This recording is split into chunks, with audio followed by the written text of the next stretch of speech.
사실적으로 뭐 조금 힘들죠. 중요한 거는 그래도 우리가 다시 매각팀이 생겨서 다시 뭔가를 보여드릴 수 있는 기회가 됐다는 생각으로 제 바람은 이제 우승.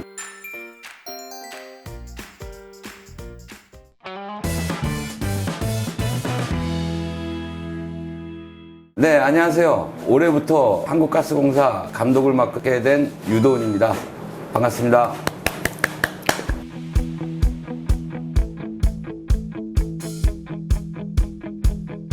안녕하세요. 네. 요즘 바쁘게 보내셨고 이제 하나의 점을 좀 찍고 그 다음 이제 쉼표로 넘어가는 상황이잖아요. 지난 시즌에 그 매각이 되는 예상을 하고 시즌을 치렀는데 시즌 끝나고 내 후배들이랑 좋은 경기를 보여주고 팬들한테 더 보여줄 수 있는 기회가 오길 바람으로서 노심초사하고 있었는데 다행히 한국가스공사에서 인수를 해주셔갖고 지금은 이제 저희가 28일부터 소집이라서 다가오는 시즌 대회 준비를 시작했습니다. 새로운 이제 인수 기업을 만나기 위해서 되게 노력 많이 하신 걸로 알고 있어요. 어떻게 보내셨어요?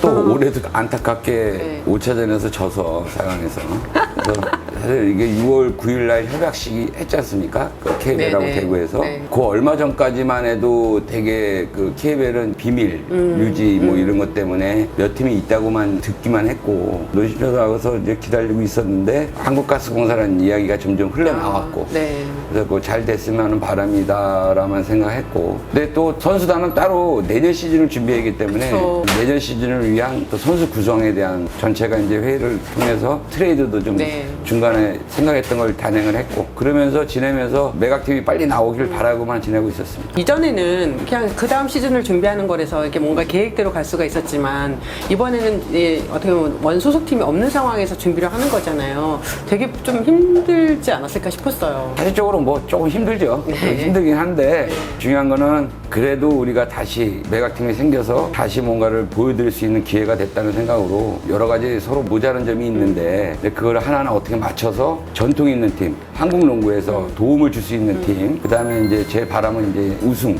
뭐 이런 걸 하기 위해서 이제 준비를 이제 시작했습니다. 사실 여러 가지 조건들이 있었을 것 같거든요. 왜냐하면 또 감독님 입장에서는 뭐 코칭 스태프나 아니면 이제 구단 관계자들 뭐 이런 부분들도 있었을 것 같은데 그런 것들이 다 수용이 됐나요?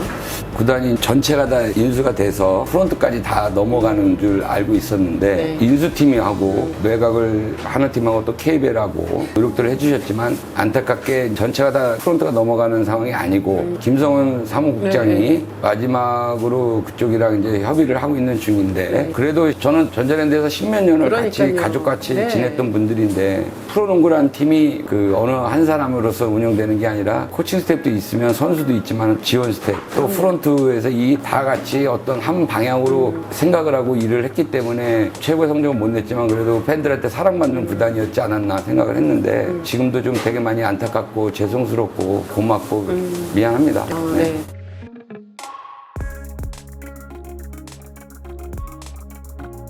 그때 협약식 했을 때 어떠셨어요, 소감이? 아 대구에서 협약식 때 기다렸던 장면이기도 하고 감회가 있지 않았을까 싶어요. 그때 뭐 정신없이 따라 나갔지 뭐 정신없이 따라 나갔고 이제 코칭 스텝도 인수를 해서 한과성에서 이제 저를 초대 감독으로 하시겠다고 말씀을 해서 그 자리에 나간 거고 네. 전자랜드 회장님도 생각이 났고 솔직히 그 다음에 이제 인천의 팬들도 좀 생각이 났고 아 어떤 변화가 분명히 지금 있는데 이 변화에서 내가 한 걸음 한 걸음 뭐를 해야 될지를 되게 긴장을 하고 있습니다. 전자랜드 색깔이 뭐예요? 그때 제가 지난번 작년 인터뷰 때도 오렌지라고 얘기했었잖아요. 감독님이 생각하는 전자랜드 색깔은 뭐예요? 그 오렌지요? 한국가스공사의 색깔은 어떻게 만들어가고 싶으세요? 한국가스공사 이렇게 색깔을 보면 좀 파란색도 네. 있고 좀 그렇지 않습니까? 네. 근데 선수단의 색깔은 그대로 유지가 되는 거고. 네. 근데 선수들한테도 이제 좀 그런 얘기는 했어요.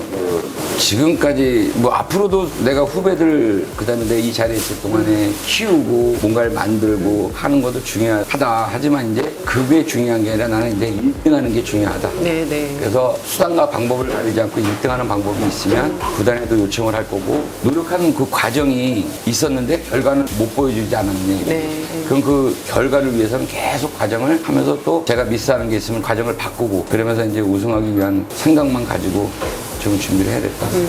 네. 지난 시즌에는 뭔가 좀 이렇게 마음이 안정이 되지 않는 상황에서 시즌을 치른 부분도 있어요. 또 그런데 또 돌아오는 이번 시즌에는 창단팀인데 선수들은 그대로이지만 팀 색깔이나 뭐 이런 부분은 많이 변화가 있을 거니까 그런 면에서 좀 걱정되는 거는 없으세요? 변화가 있으면 뭐든지 또 새롭게 맞춰가야 되는데 네. 기존에 하던 거를 이어가야 될 게 있다고 생각하는데 지금 이 변화는 사실 작년에 시즌 전에 우리는 매각이 될 것이라는 걸 알고 시즌을 치렀는데 지금 이렇게 보면 나는 그래도 우리 한국농구 KBL 농구가 우리 선수들이 후배들이 많이 프로 마인드가 됐구나. 네. 그 내색들을 안 한다고. 본인들이 사실 마음의 혼돈도 있고 자기들끼리 이야기도 많이 할 거고. 네, 그렇죠. 뭐 그 선수들이야 뭐 정말 최악이 안 될 경우는 9개 구단을 다 할 수도 있고 여러 가지 상황들을 뭐 생각을 안 해봤겠지만 그래도 우리가 어디로 움직일까, 네, 뭐 그쵸. 움직이게 어느 되면 쪽으로 갈까. 어느 지역으로 갈까 많은 생각을 가질 수 있는 충분한 그런 상황이었는데 그래도 이제 선수들이 그런 내색 없이 가야 될 방향 아까 말씀드렸던 1등을 가야 될 방향으로만 좀 계속 가다 보니까 잘 해줬다고 생각하는데 근데 지금 현재로서는 제가 보니까 좀 선수들이 동요가 많아. 많아요. 내 앞에서는 말을 못하지. 네. 내 앞에서는 뭐 이런 방향으로 가자. 니네가 좀 이해해달라. 그러면 알겠습니다. 했지만 그래도 지금 뭐 집이 이동을 했는데 인천에 그래도 나머지 훈련하고 또 호텔 생활해야 되고 뭐 여러 가지 상황들이 근데 이 면도 이제 제가 그 맞춰가야 될 부분이고 그건 제 일이고 또 선수들과 선수단 코치들과 또 여러 가지 지원 스텝이 다 같이 맞춰가야 될 일이고 저 또한 많이 준비를 하고 우려스럽고 좀 걱정되는 면은 그 프런트들 네.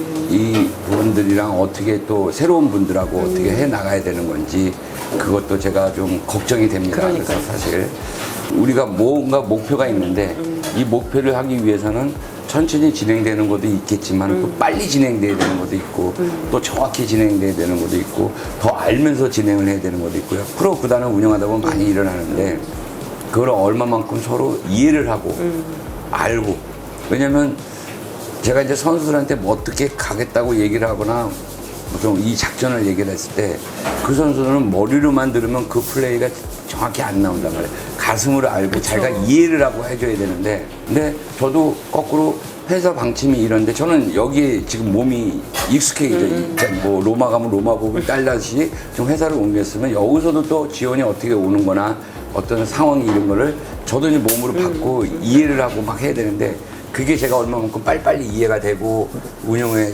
더 어떤 힘을 쏟을까라는 생각도 좀 들고 거꾸로 또 한국가스공사에서도 저희가 또 선수단이 원하는 걸 어떻게 빨리빨리 이해하시고 또 같이 가느냐 이런 상황들이 하나하나 맞춰가야 될 게 많지 않겠느냐 그래서 좀 그런 걱정은 있지만 잘 되리라 믿고 할 거라고 믿음을 갖는 거는 뭐냐면 일단 빨리 좋은 성적을 내야 되기 때문에 그런 마음을 가지고 갑니다.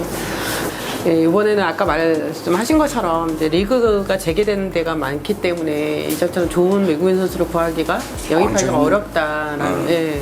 오늘 이 말하는 이 순간에 네. 오늘 이따가 나갈지 구도 잘해봐. 뭐 있어요? 영입하는 선수? 우리 또 잘할 거라고 얘기했잖아. 그러니까 셀린저보다 레벨이 좋아. 예를 들어서 2012년도에 그 NBA의 셀린저가 21순위고 얘는 네. 19순위라고. 네. 순위가 중요하나요? 그리고 NBA에서 오래 뛰었고 중국에서 계속 뛰었고. 아, 진짜요? 그 선수랑 어제 저녁에 네, 마지막으로 마지막으로. 회사 제가까지 받고 회사 그러니까 그쪽에서 사인하고 우리 사인해서 그냥 에이전트랑 합의가 다 끝났는데 그래요. 그러면 지금까지 온 외국인 선수 중에서 좀 역대급이다. 일단은 레벨은 그럴 것 같은 우리가 직접 가서 보고 예전에는 막 현장 가서 보고 현장 몸 상태를 그렇죠. 보고 또 경기력을 보고 현장감을 느끼면서도 뽑는 경우가 네, 많은데 지금 그럴 수 지금까지 없으니까. 이걸로만 네. 봐야 되니까 그래도 그 정도 레벨이고 걔 그 코멘트가 여러 가지는 이제 BP가 좋고 이제 운동 능력은 그렇게 화려하진 않지만은 외곽 플레이하고 인사이드 플레이하고 겸할 수 있는 네. 그런 선수지 않나. 예.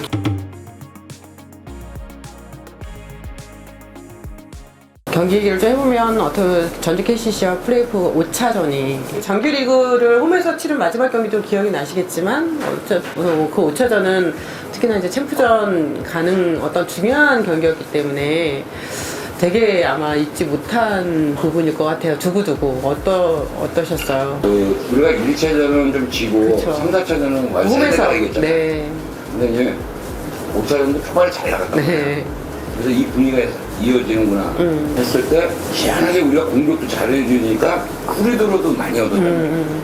후리드로가 안 들어가기 시작하는데 오늘 이상하다, 느낌이 이상한데 초반에 우리가 앞서 나갔는데 이제 따라오면서 했는데 그 분위기가 확 넘어갔는데 그냥 작전 타임을 잡아주려고 네. 그때 당시에 모추리가 골 결정력이 떨어졌어요.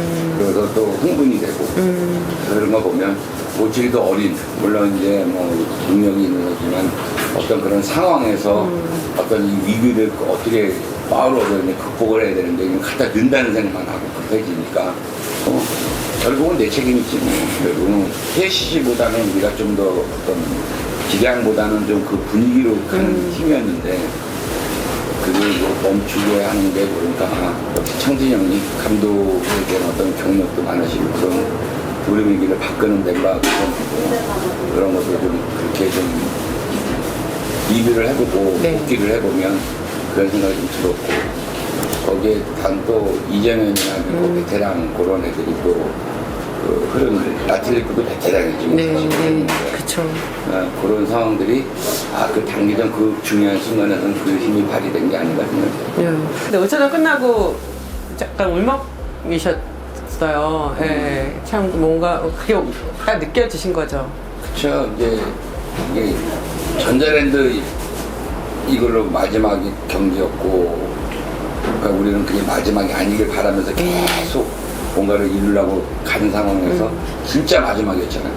선수들도 이렇게 보는데 그 조금 윤준수나 애들이 좀 네. 그때 가서 이제 표현을 이제 얼굴들이 좀 많이 어두워지는 좀 보였고 여러 가지 생각이 많이 교차하니까 근데 그 다음날 생각하니까 뭔 생각인지 기억이 안 나요. 좀 재밌게 해야 되는데 재밌게 못하죠 진짜. 괜찮아요? 꼭 우승. 감독이라는 직업이라는 게 이 계약을 해서 우승이나 이런 성적을 약속을 하고 들어가는 건데 내가 성적이 안 나더라도 안 잘리신 거 아니냐. 응? 한결같은 놈이구나 생각이 들어요.